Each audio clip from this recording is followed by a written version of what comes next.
নমস্কার, আমি কবিতা, কবিতার কলতান থেকে আমার চ্যানেলে সবাইকে স্বাগতম। বড়দেরকে প্রণাম জানাই, ছোটোদেরকে অনেক অনেক আদর আর ভালোবাসা জানিয়ে আমি চলে এসেছি এখন হ্যাশট্যাগ আমরা সকলের আজকে এই বিষয় নিয়ে।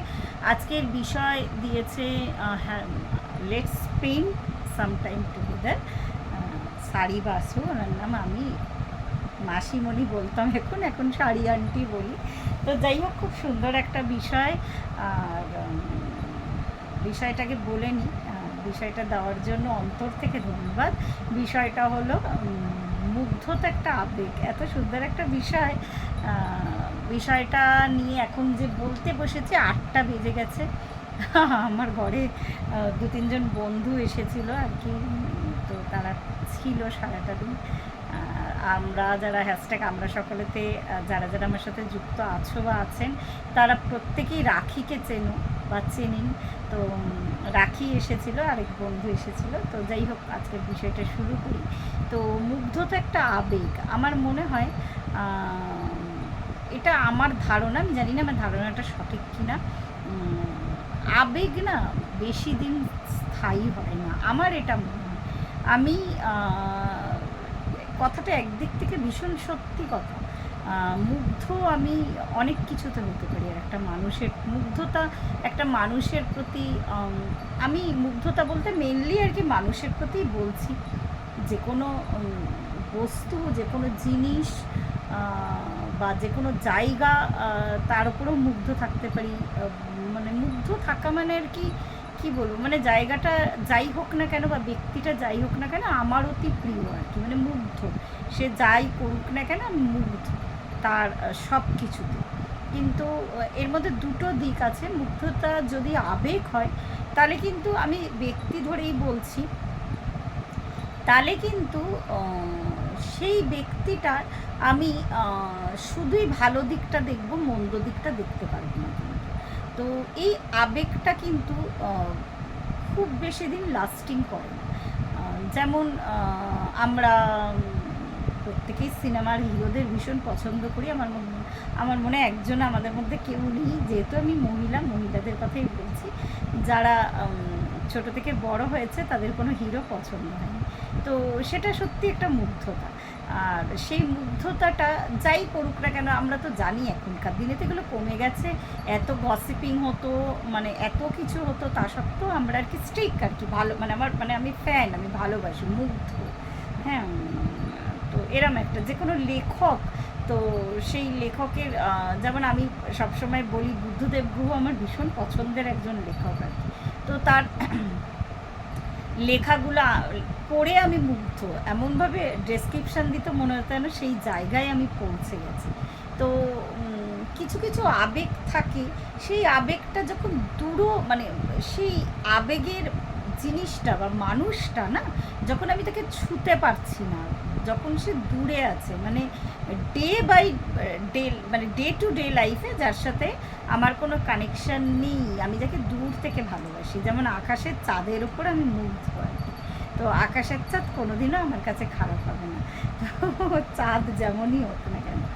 কিন্তু আমি যখন সেই মানুষটার সাথে আমি ডে টু ডে লাইফে ডিল করব, তখন কিন্তু ওই মুগ্ধতাটা আস্তে আস্তে কিন্তু আমার মনে হয় অনেকটা কিন্তু কমে যায়। কেন, আমরা তো তখন তার দুটো সাইডকেই দেখব, আমরা ভালো দিকটাকেও দেখব, খারাপ দিকটাকেও দেখব। যদিও আমি এরকম কাউকে আমি বলতে শুনিনি, বা আজ পর্যন্ত একটি মানুষের কাছে আমি শুনিনি যে সে অন্যের কোনো আর একজন ব্যক্তির টুয়ার্ডস মুগ্ধ হয়েছে। সে মেল ফিমেল কোনো এখানে জেন্ডার ডিভিশন নেই বা কিচ্ছু না, নাথিং, আর কি, মুগ্ধ হয়েছে। আর সেই মানুষটার সাথে তারপরে সে ডে টু ডে লাইফে ডিল করছে, সেই মুগ্ধতাটা তার আর কি সেই একই মানে আর কি মুগ্ধতার ফ্রিকোয়েন্সি যদি বলা হয়, সেই একই ফ্রিকোয়েন্সিটা আছে। এটা মানে আমি কারোর কাছে আজ পর্যন্ত শুনিনি।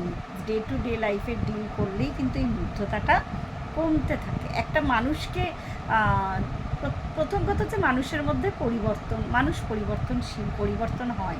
আর একটা মানুষকে যতদিন না তুমি তার সাথে একসাথে থাকা মানে এমন নয় যে এক ছাদের তলায় থাকা, মানে ডিল করছো। যেমন এরকম ধরো কোনো অফিসের বসই হল, ঠিক আছে, তো হয়তো যখন আমি তাকে দূর থেকে দেখতাম ভালো লাগতো, তার পার্সোনালিটিটা আমার ভালো লাগতো, কিন্তু যখন সে আমার ইমিডিয়েট বস হলো, দেখলাম যে না, তো আমার সাথে তো একটু তার কোথাও না কোথাও গিয়ে ক্ল্যাশ হচ্ছে আর কি।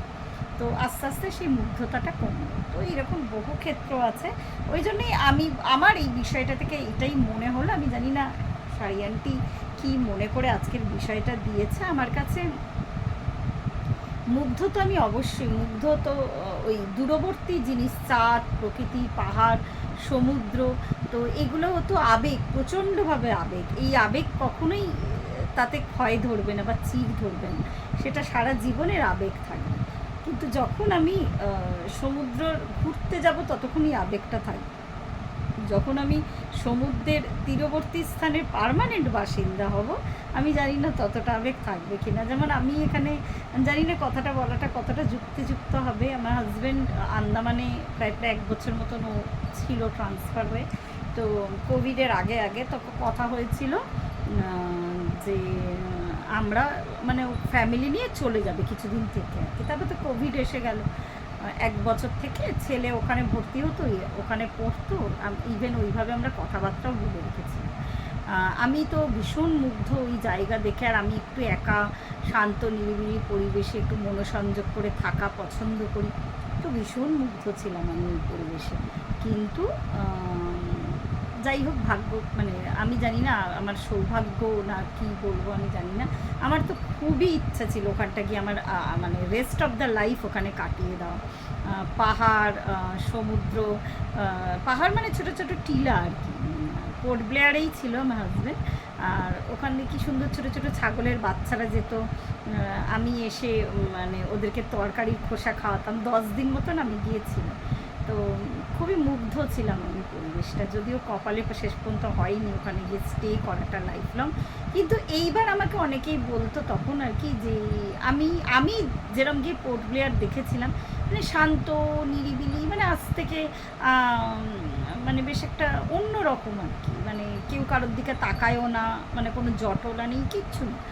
তো আর তখন আমাকে অনেকেই বলতো যে এরকম হয়তো দূর থেকে ভাল লাগছে বা ঘুরতে গেছে ভাল লাগছে, হয়তো গিয়ে তুমি থাকতে পারবে না।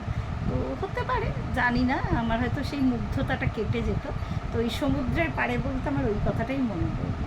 তো এটা নিয়ে এইটুকুই মনে হচ্ছে। আমি জানি না ওই আবেগের সাথে ঘর করলে সেই আবেগটা থাকে কি না আলটিমেট, মানে আমি এরকম কোনো মানুষ খুঁজে পাইনি।